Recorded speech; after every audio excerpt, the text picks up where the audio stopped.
le nom du lauréat 2014 qui est contenu dans cette enveloppe. Le suspense est à son comble. Ah, je crois que c'est un drôle d'agitateur, en fait, ce lauréat. Donc, il s'agit de l'entreprise Mixel, qui est représentée par Philippe Hérault.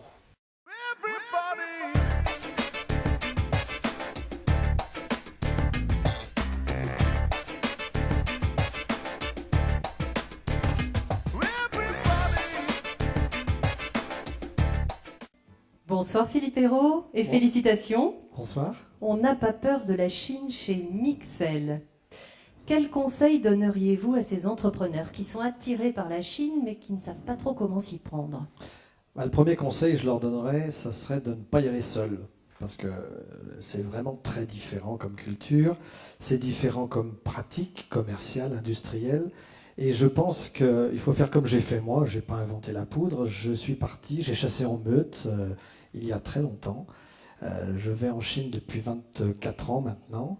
Et ça permet non seulement de comprendre cette culture, de comprendre nos différences, mais ça permet, en emmenant régulièrement nos collaborateurs, mes collaborateurs sur certains pays, justement de défricher, d'enlever cette peur de l'autre, de faire en sorte qu'aujourd'hui, quand un collaborateur arrive, je viens d'en recruter un nouveau Chinois ici à Lyon, il arrive dans une entreprise qui est une famille pour lui, il fait partie de la famille. Et vous me disiez, c'est compliqué d'embaucher des étrangers, surtout s'ils ne sont pas européens. Alors ça, c'est le paradoxe, c'est qu'il y a encore des croyances ici. Si on embauche un étranger, beaucoup pensent qu'on enlève le travail d'un Français.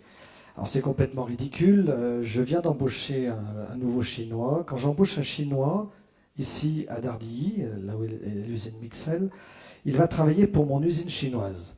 Il va faire les offres, puisque l'usine en Chine est une usine pour le marché chinois, je le précise, parce qu'on peut croire qu'on va en Chine pour rapatrier, des localisations, pas du tout, c'est une usine de localisation. J'ai accompagné mes clients en Chine.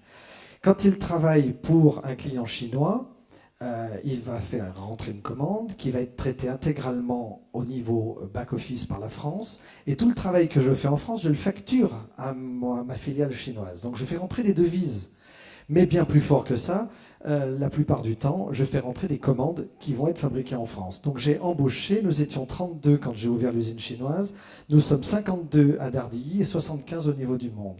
Et plus j'embauche d'étrangers, plus j'exporte depuis la France.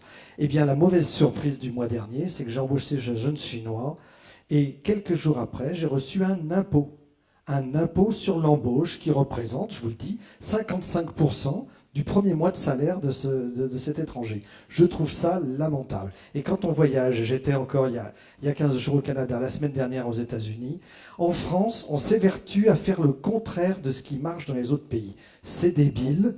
Moi, je ne sais plus ce qu'il faut faire. Peut-être tous partir à l'étranger, emmener avec nous des wagons d'énarques pour qu'ils comprennent ce qui se passe à l'étranger qui fonctionne. Aujourd'hui, on marche sur la tête. Merci. Eh bien, félicitations en tout cas pour ce trophée de l'Action internationale qui vous est donc remis par notre hôte. Vous pouvez encore l'applaudir.